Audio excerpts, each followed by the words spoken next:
성경 얘기해주니까 자. 성경 어우 최초로 다시 가네. 자 갑니다. 시작. 자 여러분 우리 인사하고 오늘 시작하겠습니다. 인사하겠습니다. 예 반갑습니다.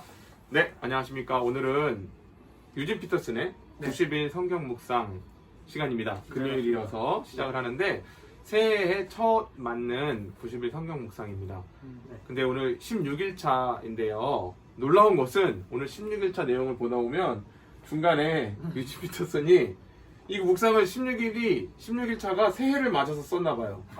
왠지 내용이 그런 내용이 비슷하더라고요. 나와요. 그런 네. 내용이 나와갖고 저희가 놀랐습니다. 맞습니다. 유진 피터슨의 영성과 우리 영성이 같이 가고 있다. 아마도 새해 처음 네. 첫날이나 첫 주에 보기에 굉장히 좋은 묵상이 예, 예, 아닐까 그런 맞습니다. 생각이 들더라고요. 오늘 전사님 제목이 어떻게 되죠? 오늘 제목은요. 네. 하나님은 당신의 현재 미래를 연결하신다. 네. 과거, 현재, 미래 예, 연결하신다. 과거, 그렇죠? 현재, 미래를 예. 연결하신다. 좋습니다. 조금 내용이 재미있을 것 같아요. 과거, 현재, 미래 이렇게 얘기를 하니까. 그래서 본문을 보니까 신명기 11장 7절에서 9절인데 네. 이 본문을 우리 김영근 전사님 읽어주시고 네. 거기에 대한 간단한 배경 설명도 좀 해주시면 알겠습니다. 좋을 것 같습니다. 읽겠습니다. 네. 당신들은 주님께서 하신 이 위대한 모든 일을 당신들 눈으로 보았습니다. 그러니 당신들은 오늘 내가 당신들에게 내리는 모든 명령을 지키십시오. 그러면 당신들은 힘을 얻고 당신들이 건너가 차지하려는 땅에 들어가서 그 땅을 실제로 차지할 것입니다. 또한 주님께서 당신들 조상과 그 자손에게 주시기로 약속하신 땅, 곧 젖과 꿀이 흐르는 땅에서 오래 살 것입니다. 네. 네. 좋습니다. 배경은 저희가 신명기 내용을 잘 알고 있는 것처럼 이제 하나님의 율법을 받았던 출애굽 1세대들은 불순종으로 인해서 광야에서 모두 여호수아와 갈렙, 지금 아직까지 모세는 살아있으니까 모세를 제외하고는 모든 사람들이 다 죽게 되어지고 네. 이제 가나안 땅에 입성을 하는 사람들은 출애굽 2세대가 그렇죠. 진행이 되잖아요. 그래서 출애굽 2세대에게 과거 이 11장 이전까지의 내용은 지금까지 하나님께서 이끌어 오셔서 출애굽해서 광야 생활을 어떻게 지나왔는지를 회상하는 장면이 나오고 있고 회상하면서 설교하는 장면이 나오고 있고 지금 이제 오늘 장면 같은 경우에도 이제 앞으로 가나안 땅에 들어가야 되는 출애굽 2세대들에게 과거를 통해서 하나님이 어떻게 일해 오셨고 그리고 우리가 앞으로 그렇기 때문에 앞으로 어떻게 살아야 되는지를 네. 설교하는 장면들이 이제 기록되어 있습니다. 아 그렇구나. 그러니까 모세가 설교를 하면서 네, 출애굽 당시를 좀 회상하면서 그렇죠. 뭔가 교훈을 네. 이야기해주는 그런 네. 장면인데 맞습니다. 자 그렇다면 여기서 이제 과거, 현재, 미래 이런 어떤 심상이 좀 나오는 것 같아요. 네네. 전사님 어떻게 유진 피터슨 목사님이 묵상하고 계신지 네네. 간단하게 좀 설명해 주시면 좋겠습니다. 유진 피터슨은 제목에서도 말했듯이 네. 과거와 미래가 어떤 현재 자신의 믿음을 네. 대변하는 나타내는 그런 모습으로 이렇게 묵상을 많이를 네, 하고 네. 있어요. 네. 그래서 아까 성경 말씀의 배경도 말씀해 주셨지만 하나님이 이루셨던 그 과거의 그 삶들을 가르치고 있지 않습니까? 네, 네, 가르친 삶이 미래에 대한 확신을 갖게 되고 네. 그리고 오늘 살아가는 현재의 삶 속에서 내가 어떻게 순종하는. 살아가면 되는 건가라는 걸 알려준다라는 거죠. 네, 네. 그래서 이제 유진 피터슨은 이 신명기적인 교육 방법이라는 것은 네. 이 율법의 교육이라는 것은 두 가지 방향이 있어서 중요하다라고 해요. 그래서 과거와 미래가 네. 항상 중요하다라고 합니다. 그래서 여러분들의 믿음이라는 것은 과거에 일했던 하나님께서 어떻게 일하셨다라는 걸 분명하게 깨닫고 이게 미래에 대한 소망과 기대를 갖게 된다라는 거죠. 아하. 그래서 이게 서로 이렇게 활발하게 움직이고 이러다 보면은 현재 내가 살아가고 있는 이 신앙의 삶의 고스란히 이 영성들이 묻어져 나오는 것이 나의 현재 믿음이다라는 이런 표현들을 해요. 예, 예, 그렇기 예. 때문에 내가 현재의 모습 속에서 어떻게 살아갈 수 있고 사람들마다 그 정도의 차가 있다라는 것이죠. 그래서 교육이라는 것은 항상 과거에서 일했던 하나님의 모습을 정확하게 알고 예. 우리가 깨닫고 되돌아볼 수 있어야 되고 그 네. 속에서 하나님을 의지하고 신뢰하다 보면은 미래에 대한 소망 역시도 불안해하지 않고 또 새 땅을 차지하는 것처럼 갈 수 있다라고 이렇게 표현을 합니다. 좋습니다. 그래서 네. 이제 유진 피터스는 지난해 하나님께서 나에게 일하셨던 그런 일들을 여러분들 꼭 기억해 주셨으면 좋겠습니다. 그러네요. 지금 아까 그런 제가 얘기를 얘기했던 합니다. 그렇죠. 네, 맞습니다. 해를 지금 같이 맞이했어 우리랑. 맞아요. 하나님이 하셨던 모든 위대한 업적들 그리고 그런 업적들을 하다 보면 우리 또 기대할 수 있지 않겠습니까? 예, 예, 예. 내년에 예, 그러면서 올해죠, 그러니까. 네네, 예. 올해가 되는 거죠. 그래서 여러분들 현지를 살아가는 우리들은 주의 계명들을 곱씹어보고 지키고 힘을 내고 그리고 우리들 눈앞에 있는 땅을 차지하기 위해서 분투해야 됩니다라고 이렇게 얘기를 해요. 그렇게 되면 열심히 그렇게 오늘의 삶을 살다 보면 또 시간이 가서 1년 뒤에 누군가가 나에게 당신의 지난 한 해의 삶은 어떻습니까? 하나님께서 과연 어떠한 일들을 보여주셨습니까? 라고 했었을 때 아마 여러분들은 편안하게 앉아서 지난날을 되돌아보면서 미소 지으면서 하나님께서 이런 저런 큰 일을 한 것을 저는 보았습니다라고 간증할 수 있을 거다라고 이렇게 묵상을 마치게 됩니다. 아, 네, 좋습니다. 유진 피터슨이 과거, 현재, 미래의 하나님 그리고 그 사이에 오늘을 살아가고 있는 우리들에게 믿음의 의미가 무엇인지를 과거와 미래를 향한 확장을 통해서 확인해야 된다. 이제 이런 얘기를 하는 것 같은데 저는 과거와 미래가 링크가 될 수 있는 되게 중요한 단서와 조건은 하나님의 신실하심 같아요. 맞아요. 그러니까 하나님께서는 약속하신 것을 반드시 이루시는 분. 네, 맞아요. 그 언약적 신실함. 이게 어떻게 보면 과거와 미래를 연결하고 현재 우리가 그 과거를 보면서 그리고 미래를 기대하면서 갈 수 있는 근거가 아닌가라고 생각하거든요. 우리 기독교 신앙에 있어서 하나님의 성품을 얘기할 때 전능성 이야기를 많이 하잖아요. 네, 맞습니다. 근데 사실상 조직 신학에 있어서 전능성을 이야기를 한다는 거는 하나님이 모든 것을 다 하실 수 있다. 모든 것에 다 능력이 있다. 이런 의미가 아니에요. 이것은 성경에서 하나님께서 약속하신 것을 하나님은 반드시 다 성취하실 수 있는 능력이 있다. 그런 의미에서 전능성을 사용을 하잖아요. 네. 그런 의미에서 제가 볼 때 오늘 이 과거 하나님의 출애굽 당시에 그 이스라엘 백성들에게 하셨던 출애굽에서 베푸셨던 그 은혜와 자비와 어떤 능력들이 이 출애굽 2세대 이제 신명기 이 모세의 설교를 듣고 있는 2세대들한테도 기억돼야 되고 또 가나안에 우리가 그러기 때문에 반드시 들어갈 수 있다라는 확신도 심어주게 된다는 거죠. 그러니까 하나님의 성품이 하나님의 존재를 확인하는 게 우리의 믿음이다. 이제 이런 것 같아요. 맞습니다. 그래서 저는 이렇게 유진 피터슨 묵상을 좀 정리를 하면서 그러면 유진 피터슨이 지금 요구하는 것처럼 여기 애플리케이션에서 요구하는 것처럼 지난 한 해를 돌아보고 우리들의 삶에서 우리들의 이 주변 세계에서 하나님이 일하신 것을 본 게 뭐가 있냐? 뭐 이제 우리 개인적인 거든 뭐든 간 교회든 간에 그런 것들을 이야기를 한번 해봐라 이렇게 얘기를 하고 있어요. 네, 맞습니다. 그건 또 우리 올해의 기대로 연결될 테니까. 그래서 오늘은 우리가 좀 약간 간증 시간처럼 하나님이 작년에 어떤 은혜를 주셨는지 그 부분들을 한번 이야기해 볼 텐데요. 사실 작년에는 코로나가 왔던 한 해잖아요. 맞아요. 한 해를 우리 전사님 그때 설교하셨던 것처럼 서두에서 삭제 당한 것 같아요. 네. 삭제당한 것 같고 한 해를 되돌려 달라고 잃어버린 1년 같은 그런 얘기를 하셨는데 우리는 그런 상황 중이지만 또 그 와중에도 하나님의 은혜의 흔적이 분명히 있습니다. 네네. 그것들을 좀 돌아가면서 나눠봤으면 좋겠는데 우리 전사님 좀 한번 쥐어짜서 한번 어떤 하나님의 은혜가 있었는지 한번 얘기해 저는 보시죠. 예. 목사님이 자른다 했는데 안 잘린 게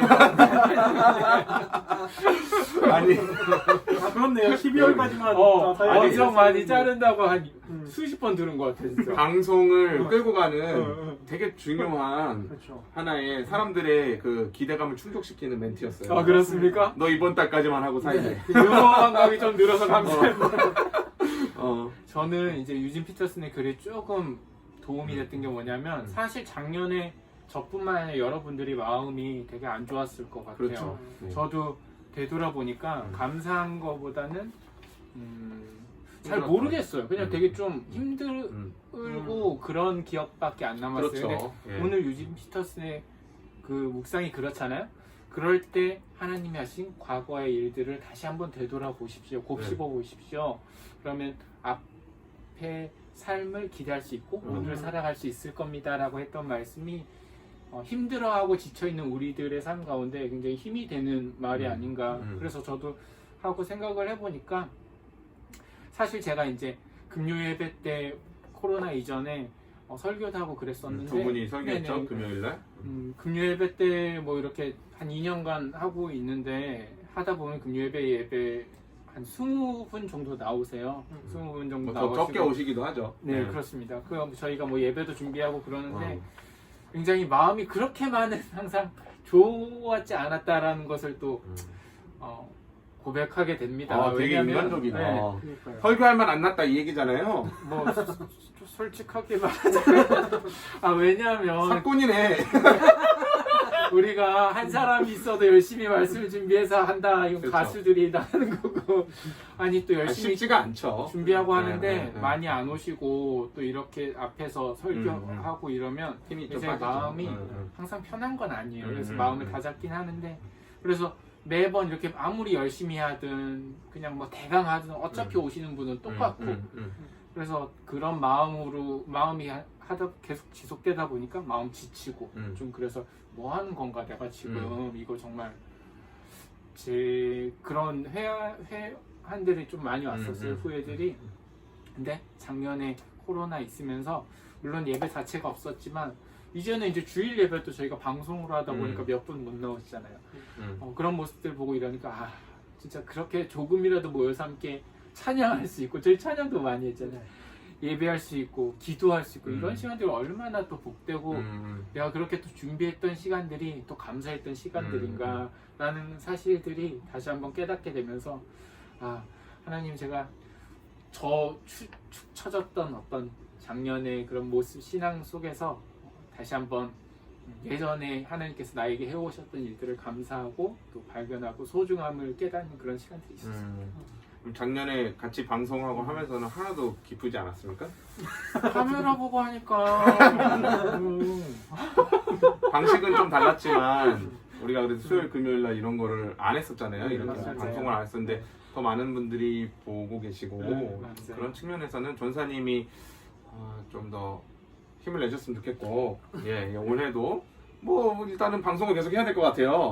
그러니까 힘을 내셔서 기대가 됩니다. 기대하면 하면 좋겠습니다. 우리 김영근 전사님은 좀 네. 오늘 이렇게 보시면서 어떤 은혜의 흔적들을 기억할 수 있을까요? 네, 저는 이제 지난 한 해를 이렇게 되돌아보다 보니까 교회를 처음 왔을 때가 좀 생각이 났어요. 처음 그래서 왔을 때. 교회를 처음 왔을 때 바로 이 자리에서 이제 담임 목사님이랑 우 목사님 만나서 이제 이런저런 이야기를 나눴었거든요. 네네네. 어떻게 살아왔는지 그리고 어떻게 하다가 교회를까지 오게 됐는지 뭐 그런 인생의 이야기를 쭉 나열해 놓고 나서 목사님이 이제 잘 오셨다고 이제 말씀하시면서 저한테 이제 해주셨던 말씀이 하나님께서는 우리의 앞날을 미래를 다 보여주시진 않는다고. 그러니까 시편 말씀처럼 주님의 말씀은 등불이라서 우리의 딱 한 걸음만 볼 수 있을 만큼만 보여주시고 그래서 우리의 만남이 우리가 한 걸음을 내디딜 수 있는 한 걸음이었으면 좋겠다라고 말씀해 주셨던 기억이 났어요.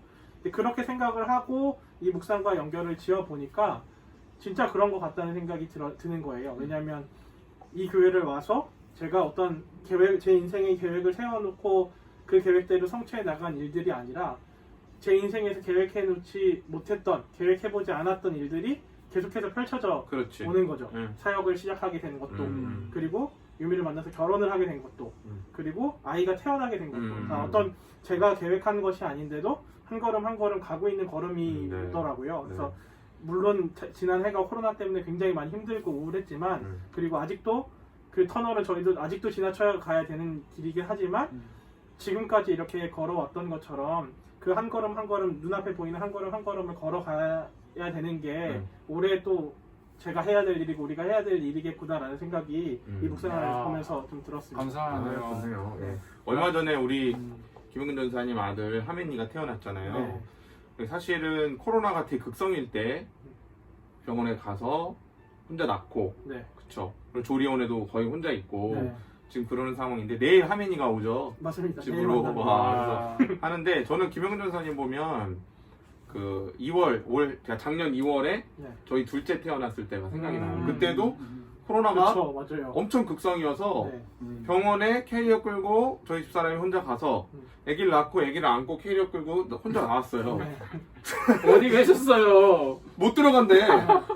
못 들어간다고 그래갖고 그래서 데려다 주고 음. 평화됐고 제가 이따가 그 다음 날인가 데리고 온 기억이 있거든요. 맞아요. 근데 저는 그걸 보면서 전사님 아기 하민이 저희 둘째 슬기 보면서 어떤 상황에도 잉태된 생명이 태어난다는 거예요. 그렇죠. 코로나라고 아빠 좀 이따가 나올게 이게 아니고 태어나더라는 거예요. 네. 그러니까 하나님의 일하심, 하나님의 작정 가운데 온다는 거죠, 생명이. 맞습니다. 그러니까 그만큼 생명이 위대하다는 거. 근데 이게 꼭 어떤 뭐 아이가 태어나는 아이가 태어나는 생명만이 아니라 우리의 영적 생명 또한 우리에게 지금 닥친 어떤 코로나든 위기든 그런 거랑은 상관없이 네. 계속해서 우리 안에 거듭남의 중생의 씨앗이 있다면 그 믿음은 자라나게 되고 그것은 어떤 상황과 상관없이 계속해서 우리 안에 하나님이 성장케 하신다는 거 저는 그런 확신을 좀 갖게 됐어요. 왜냐하면 코로나고 너무 힘든 상황인데도 어찌저찌 살아요. 맞습니다. 일상을 살아. 네. 일상을 살고 또 그 안에는 소소하게 웃기도 하고 그렇죠. 물론 이제 비통하고 침울하고 코로나 블루 그런 상황이기도 하지만 하루가 계속 갑니다. 네. 그래서 저는 여기 이 과거, 현재, 미래 이것 중에서 과거와 미래를 우리가 하나님의 일하심을 봐야 되는 아주 중요한 이유는 우리가 현재 오늘을 살기 때문이라고 생각해요. 나는 과거를 살지도 않고 미래를 살지도 않고 현재를 살잖아요. 네. 현재 우리가 살아야 되는 삶은 그냥 하나님 앞에 하나님을 의지하고 그냥 또 우리한테 주어져 있는 삶을 걸어가는 거예요. 그게 뭐 애를 쓰든 대충이든 뭐든 간에 닥쳐옵니다, 하루가. 그럼 그거를 맞아내는 게 우리의 삶이다 이런 생각이 들어서 저는 뭐 작년에 어떤 은혜가 있었는가 이렇게 굳이 꼽아보자면 그거 같아요. 코로나라는 상황에 많은 교회들이 힘들어하고 우리 교회도 위기를 맞았었잖아요. 네. 어려웠고 저희 굉장히 쫄았었고 그랬지만 그럼에도 불구하고 하나님께서는 교회의 어떤 본질을 해방하는 음부의 권세가 또 교회 자체를 무너뜨리거나 우리의 신앙 자체를 완전히 말소시키지 못한다는 거예요. 어떤 고난이나 어려움이 와도. 특별히 저는 작년에 우리 교회가 행신교회가 한 단계 조금 성숙하는 시간들이 있었다고 생각하는데 멀리 떨어져 있고 서로 못 보잖아요. 그런데도 불구하고 작년 연말이나 중간중간 그 코로나 때문이든 원래 어려움이든 경제적인 많은 어려움들이 있는 분들을 향해서 네. 성도들이 정말 이렇게 마음을 그리고 주머니를 내어서 서로를 섬기고 하는 모습들을 보면서 오히려 이 고난이나 어려움이 더 우리를 좀 더 똘똘 뭉치게 만드는 것 같다 이런 생각이 좀 들었어요. 그래서 굳이 얘기를 하자면 그런 유익들이 신앙의 유익들이 있었고 하나님이 분명히 그렇게 각자 행신 성도님들 가족들의 마음에 역사하셨다고 저는 생각하거든요. 그걸 우리가 눈앞에서 예배 시간에 목도하지 못할 뿐이지 그렇죠. 하나님께서 각 가정마다 가가호호 방문하셔서 그 마음에 성령께서 역사하시고 일하셨다는 생각이 너무 많이 들었어요. 맞습니다. 그래서 그 은혜를 좀 기억하면서 올해를 기대한다면 신실하신 하나님은 약속을 반드시 성취하시는 하나님이시기에 올해도 우리 교회를 통해서 더 많은 생명들이 애기 낳는 생명 말고요. 뭐 복음을 받아들이고 회심하는 사람들, 신앙이 성숙하는 사람들, 그리고 더 이웃사랑으로 나아가는 그런 분들이 더 풍성해질 거라고 저는 믿고 그 일들을 가열차게 우리가 해나가야 되지 않나 좀 이런 생각들을 갖게 됩니다. 그래서 그 현장에 저희들이 목회자로 이렇게 있는 것이 감사하고 저희도 더 열심히 경진하겠습니다. 그래서 하나님께서는 우리들의 과거 그리고 현재 미래를 다 연결하시고 주관하시고 섭리하시는 분이라는 거 저와 여러분이 꼭 기억하면서 오늘 이 밤 함께 기도하고 주님 앞에 더 나아가는 그러한 금요일이 좀 되셨으면 좋겠습니다. 이 정도로 마칠까요? 네. 네, 우리 인사드리고 다음 주에 뵙겠습니다. 감사합니다.